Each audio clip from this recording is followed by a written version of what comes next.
Geneva తప్పు చేసిందా? ఆస్ట్రేలియాతో జరిగిన వరల్డ్ కప్ సెమీఫైనల్ మ్యాచ్ అనంతరం ప్రెజెంటేషన్ సమయంలో జెమీమా తన నమ్ముకున్న దైవానికి ధన్యవాదాలు తెలుపుతూ, అలాగే తను విశ్వసించే మత గ్రంథంలోని కొన్ని మాటలు తనకి ఎలా ధైర్యాన్ని ఇచ్చాయో అన్న విషయం చెప్పింది. ఇక అది మొదలు నేటి వరకు కొంతమంది తన మీద సోషల్ మీడియాలో విపరీతమైన ట్రోల్స్ చేయడం ప్రారంభించారు. ఇంకా చేస్తూనే ఉన్నారు. అసలు ఇంతలా విమర్శింపబడటానికి అసలు జెమీమా నిజంగానే అంత పెద్ద తప్పు చేసిందా? ఈ వీడియో మొత్తం ఎక్కడ స్కిప్ చేయకుండా చూసి ఆ విషయాన్ని మీరే నిర్ణయించండి.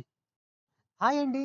నేను మీ Gopi and welcome back to our channel gully cricket with Gopi. ఇక విషయానికొస్తే నేటి సమాజంలోని మోస్ట్ ఆఫ్ ద పీపుల్ తమ అభిప్రాయాలు మరియు ఆలోచనలు మాత్రమే కరెక్ట్ అని ఫీల్ అవుతుంటారు.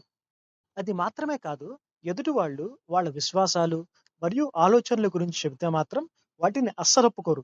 అది చాలా పెద్ద తప్పుగా వీళ్ళే నిర్ణయించేస్తూ ఉంటారు. ఇక్కడ ప్రాబ్లం ఎక్కడొస్తుందంటే, అవతలి వాళ్ళు కూడా మనలానే ఉంటారనుకోవడం. అవతలి వాళ్ళకి కూడా వాళ్ళ వాళ్ళ అభిప్రాయాలు మరియు ఆలోచనలు ఉంటాయి అన్న కనీస జ్ఞానం లేకపోవడం. మన దేశం ప్రపంచంలోనే లార్జెస్ట్ డెమోక్రసీ. మన దేశంలో ఉన్నన్ని కులాలు, మతాలు, జాతులు, సంస్కృతులు ఇక ఎక్కడ ఉండవు.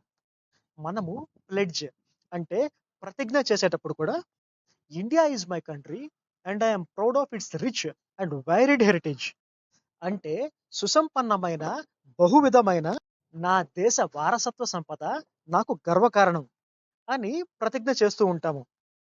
కానీ రియాలిటీకి వచ్చేసరికి మన కులం, మన మతం, మన విశ్వాసం తప్ప ఎదుటి వాళ్ళ కులం, వారి మతం, వాళ్ళ విశ్వాసాలంటే మనకు అసలు గిట్టవు. జెమిమా రోడ్రిక్స్ విషయంలో జరిగింది ఎగ్జాక్ట్‌గా ఇదే.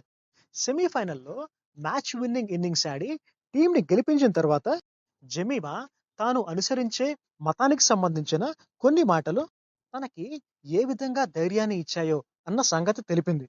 అది చెప్పిన మరుక్షణం తను అద్భుతంగా ఆడి 7 టైమ్ వరల్డ్ ఛాంపియన్ అయిన స్ట్రాంగెస్ట్ ఆస్ట్రేలియన్ టీమ్ మీద మ్యాచ్ గెలిపించింది అన్న సంగతి కొంతమంది మర్చిపోయి జెమిమా స్పీచ్ మీద విపరీతమైన ట్రోల్స్ చేశారు. ఇంకా చేస్తూనే ఉన్నారు.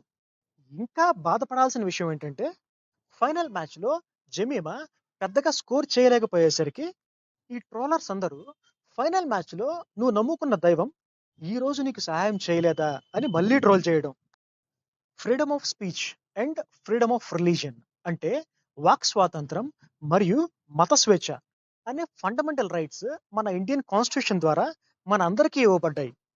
వాటి ద్వారా ఎవరైనా తమ భావాలను ఎదుటి వాళ్ళను అగౌరవపరచకుండా వ్యక్తపరచవచ్చు.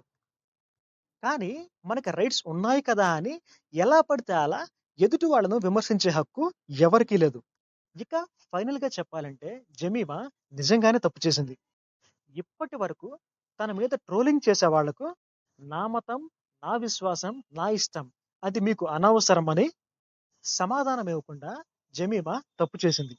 చివరిగా మనం రియలైజ్ అవ్వాల్సిందేంటంటే, జెమీమా ఆడింది ఏ మతానికో లేక కులానికో సంబంధించిన టీంకి కాదు. తాను ఆడింది మరియు గెలిపించింది మన ఇండియన్ టీంని మరియు ఇండియాని అనే విషయాన్ని జెమీమాని ట్రోల్ చేసిన ట్రోలర్స్ అందరూ రియలైజ్ అవుతారని ఆశిద్దాం. సో ఫ్రెండ్స్, ఈ వీడియో మీకు నచ్చినట్టయితే మన ఛానల్‌ని తప్పకుండా సబ్స్క్రైబ్ చేసి, మన ఛానల్‌ని సపోర్ట్ చేసి, ఈ వీడియోకి ఒక లైక్ ఇచ్చి, వీడియోని షేర్ చేసి, ఒక మంచి కామెంట్ కూడా పెట్టండే. తెలుసు కదా మన channel name gully cricket with Gopi. మరొక మంచి వీడియోతో మీ అందరి ముందుకొస్తాను. Thank you. See you and bye by.